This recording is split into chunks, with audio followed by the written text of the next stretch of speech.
So I want to factor in how Michael Knowles fits into this picture for me. Yesterday I saw a video that was of Michael Knowles talking about this situation.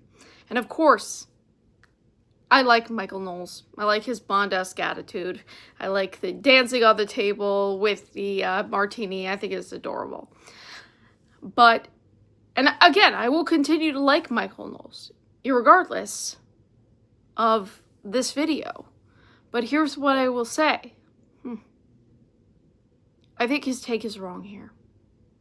And it has to do with the fact, and this is an open letter to you, Michael, when you suggest that as a seasoned journalist, paraphrasing here, that Tucker Carlson talking to these foreign leaders or talking to the IRGC or talking to anyone who was intelligence inside of Iran, that's just commonplace. That is, yes, it is technically correct, but not if you sympathize with them.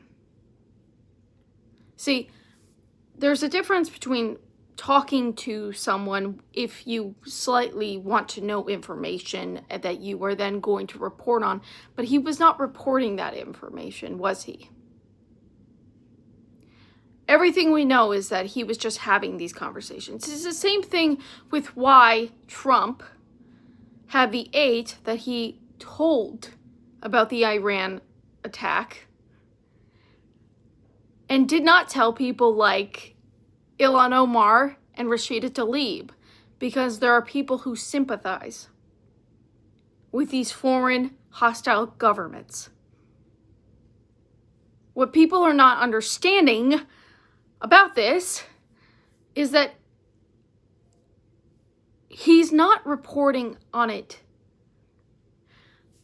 I want everyone to think back about a time where there were, Leslie Stahl was speaking to one of the Israeli hostages in Gaza after he had been released. And he says, they weren't giving us food. They would eat in front of us. And she goes, well, are you sure they weren't, giving you food because they themselves didn't have food? And he was like, no, they had food. They were eating it right in front of us. They were just torturing us. That is sympathizing. What Tucker Carlson does, talking positively about the Iranian government or about the Russian government, is sympathizing. It's sympathizing. Now, you can sympathize as a regular citizen with anything you want. But at a certain point, if you are a quote-unquote journalist,